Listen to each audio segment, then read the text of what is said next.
Sun's just starting to dip. I'm dragging myself home from a long shift at the fabrication plant, mind on nothing but a cold drink and maybe a few minutes peace before dinner. I pop into my garage too. Grab the drill I'd left on the workbench. Doors up, nothing out of the ordinary. And there she is, just standing by my toolbox, poking around like she's searching for a lost kitten or something. Except it's not a kitten, it's my socket set, and she's not lost, she's just there.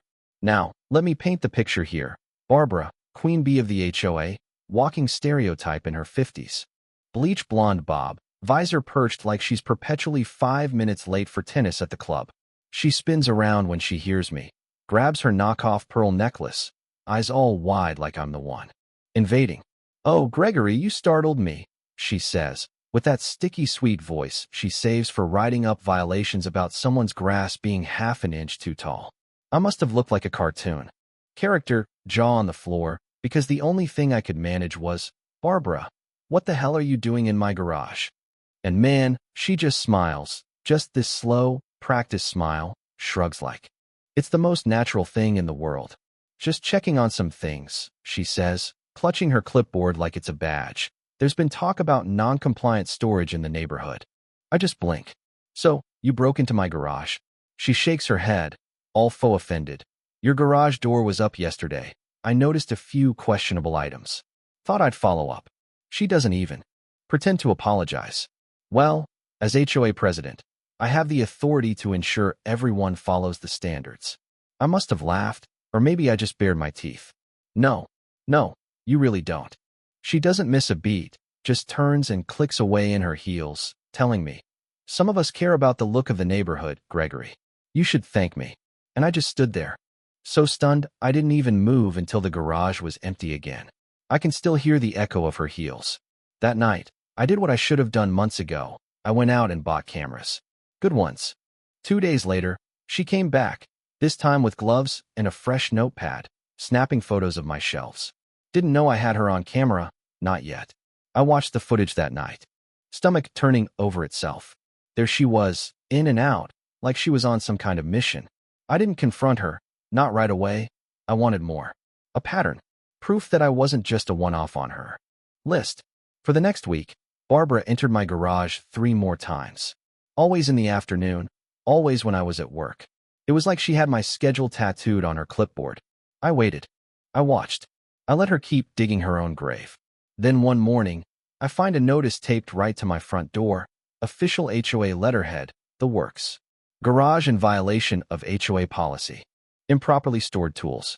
Hazardous materials present. Fines pending review. That was it. I was done being polite. Saturday morning, I showed up at the precinct, flash drive in my pocket. Folder under my arm. The guy at the front desk didn't even look up from his tablet until I said, "Multiple counts of unauthorized home entry. All on camera." That got his attention real quick. They sent me to a little interview room, cold, stale coffee smell in the air. Detective Alvarez met me there, late 40s, tall, patient eyes, the kind of guy you know has seen every weird case. "There is. You're the homeowner?" he says. "Gregory Miller. Westridge Drive." I hand over the flash drive, explaining, "She's been in my garage multiple times, no permission, no notice, she's not law enforcement, not a contractor, just the HOA president with a clipboard." Alvarez plugs in the drive, starts clicking through the files. He leans in, studying the video. "Clear as day," he says.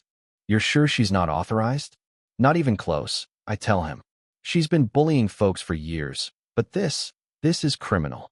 He sits back, nodding. "We'll get a statement, send an officer out. For photos, I'll talk to the DA about opening a case." When I got home, every car that rolled down the street made my shoulders tense. Part of me expected Barbara to show up again, smug as ever. Instead, it was Alvarez and a young officer, Pennington, knocking at my door. Pennington snapped pictures of the garage while Alvarez double-checked every shelf. "No forced entry," he muttered. "She used the side door, unlocked before." "Not anymore, I'd fix that." "She ever come inside the house?" "Not yet," I said, but I wasn't betting against it. "We'll submit the footage in your statement today," Alvarez told me. "If the DA moves fast, there'll be a warrant by Monday. If she shows up again, call us right away." "What kind of charge?" I asked. Criminal trespass. Second degree. Maybe more, depending on what she took pictures of and what she did with it. That night, I locked every door, every window, stuff I'd never bothered with before. I started keeping a log. Every car, every dog walker who paused a little too long.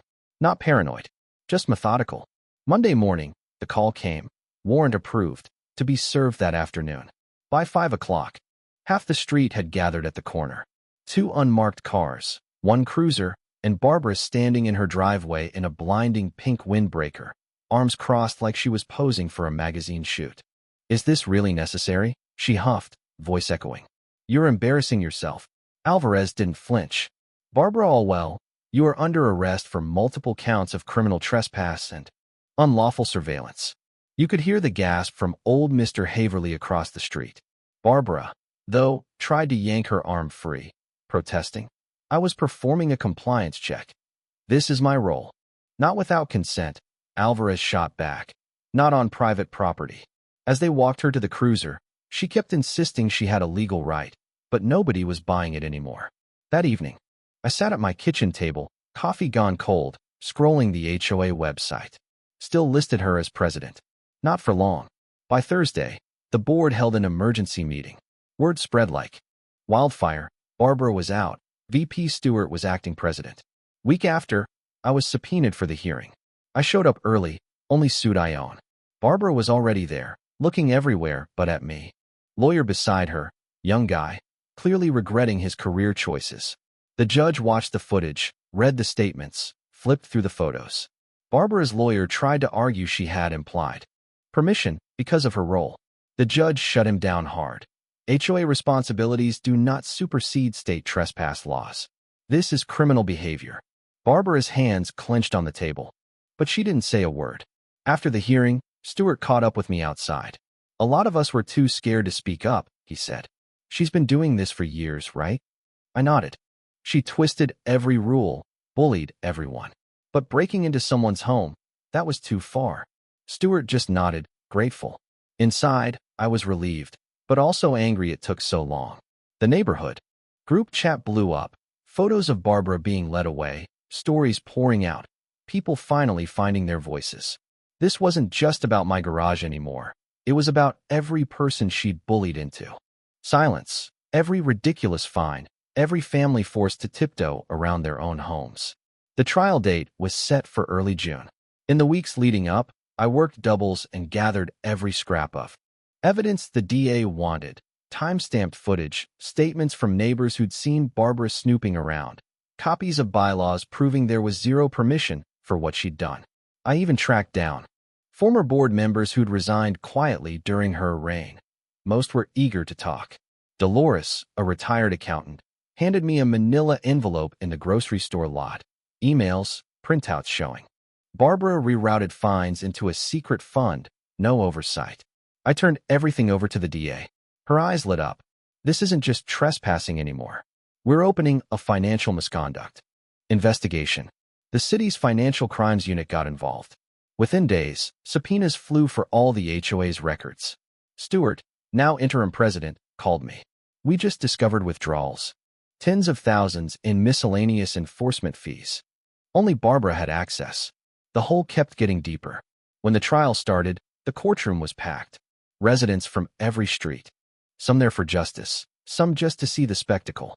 Prosecution rolled the video, clip after clip of Barbara entering, photographing, opening drawers. Dolores testified, telling the jury how Barbara pushed through fines with zero board approval. The financial expert traced the missing funds to a shell company under Barbara's maiden name. Her lawyer tried to object, but the judge was having none of it. Barbara finally took the stand. Eyes steely, voice steady. I was protecting the community. The prosecutor leaned in. By trespassing and stealing. She didn't answer. By creating secret accounts? Nothing. It was over before it started. The jury took less than 2 hours, guilty on all counts. The judge sentenced her 2 years probation for financial crimes, 6 months in county jail for trespassing and unlawful surveillance, full restitution, and a permanent ban from HOA positions. That night, porch lights glowed across Westridge.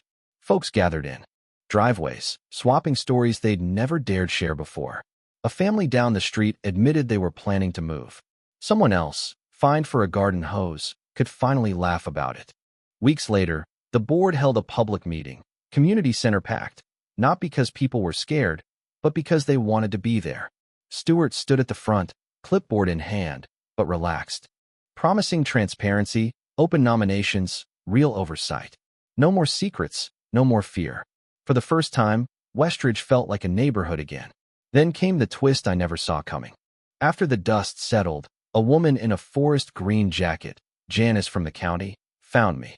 "We're auditing every HOA in the county after what happened here," she said quietly. "Turns out your HOA got a grant 2 years ago, supposed to fund a playground. Money disappeared. Barbara again. Filed the paperwork herself, never told the board. Another investigation, another mess, but this time, the whole neighborhood was watching." Meanwhile, Stewart built a volunteer audit team. Folks with real experience, lawyers, accountants, project managers. They asked me to join, but I'd had my fill. I handed over every document, every letter, every violation notice I'd saved. The committee cataloged everything, made it public, rebuilt the neighborhood's trust one piece at a time. Then came another knock. This time, a lawyer, Victor Langston, class action specialist.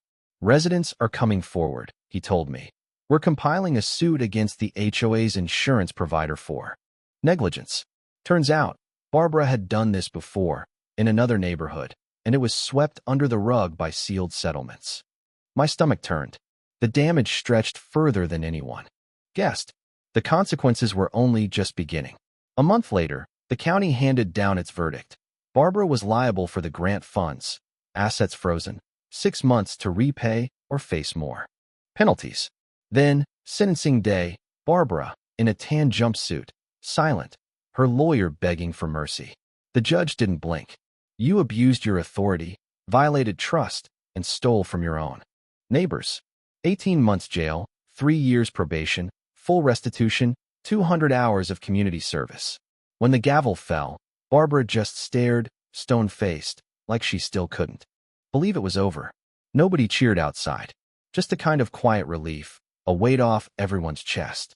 2 weeks later, the new board held its first true open house. Every bylaw explained. Every resident got a summary of rights. A third-party mediator answered questions. It was simple, but it was honest. The way it should have always been. Before I left, Stewart told me, "We're naming the new community garden after Dolores. She passed last week, but left a letter, said she was proud of what we're building." I just nodded. "You lit the match," he said.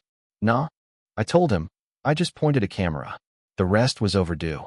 That night, for the first time in years, I closed my garage door and just stood there. No shadows, no clipboard lurking in the driveway, no threats taped to my door.